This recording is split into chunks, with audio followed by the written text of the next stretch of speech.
Itangazo ry'inama nshingamateka y'u Burundi kubijanye n'ikurikiranwa mu butungane kubagirizwa icaha c'igandagurwa rya nyene cubahiro Melchior Ndadaye umukuru w'igihugu wa mbere yatowe n'abene gihugu. Kwigenekerezo rya 21 Gitugutu mu mwaka wa 1993 nyene cubahiro Melchior Ndadaye umukuru w'igihugu wa mbere yatowe n'abene gihugu yaragandaguwe kumwe na bamwe mu bamufasha kurongora igihugu. Kubera ico caha c'agahomera bunwa ubutungane bw'u Burundi bwarakurikiranye bamwe mu bagirizwa gukora ico caha na cane abagishize mu ngiro. Sentare Ntahinyuzwa yaraciye urubanza ariko rukaba rwaciye gungururizwa muri iyo sentare nyene mu gisata cayo ca Gasamburamanza.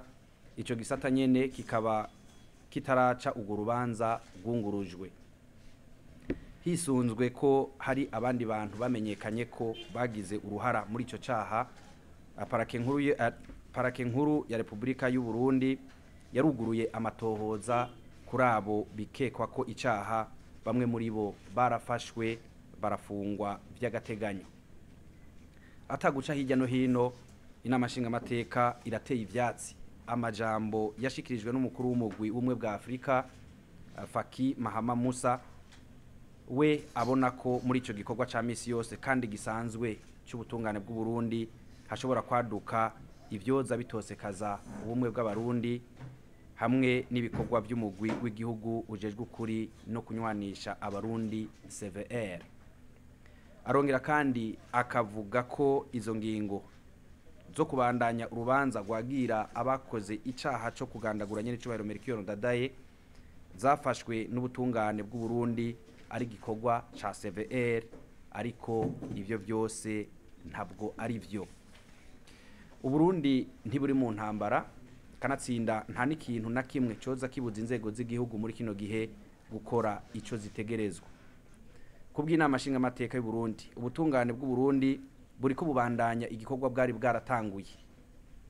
Umugwi w'igihugu ujejwe kuri no kunywanisha abarundi nta burenganzira ufise bwo guhagarika ibikorwa by'inzego z'ubutungane, na cane urwego rukuru rw'ubucamanza bw'igihugu rushikiriza ijambo rya nyuma ku madosiye ari imbere y'ubutungane.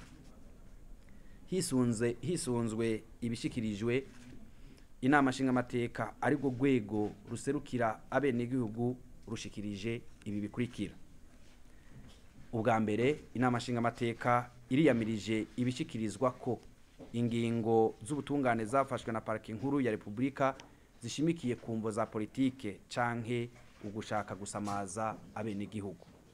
Ubwa kabiri, inama nshingamateka iriyamirije yivuye inyuma iciyumviro kivuga ko igikorwa kiriko kirakorwa n'ubutungane bw'u Burundi ari gushaka kudindiza inyishu y'ibibazo byaganiriwe ko muri vya biganiro by'abarundi, mukaba muzi ko na nyabiyago nyene bisa n'ivyarangiye. Kuri ivyo, inama nshingamateka isaba amashirahamwe mpuzamakungu kureka kwivanga mu bibazo vyega abarundi ubwabo bijanye n'ubwigenge bw'igihugu. Iranasaba kandi ko boreka ubutungane bw'u Burundi bugakora ibikorwa bujejwe. Ubwa gatatu, inama nshingamateka ibona ko ubutungane bw'u Burundi buriko bubandanya igikorwa bwari bwaratanguye. Kubw'ivyo rero ikabiteye intege kandi imenyesha ko ishigikiye ubwo rwego ubutungane nibubandanye nyabuna bukora amatohoza ashimitse mu ntumbero yo kurwanya ukudahana mu gihugu c'u Burundi. Ivyo rero bikazotuma ata murundi canke umunyamahanga yokongera gucutsa agatima ko gutembagaza inzego zitorewe n'abene gihugu.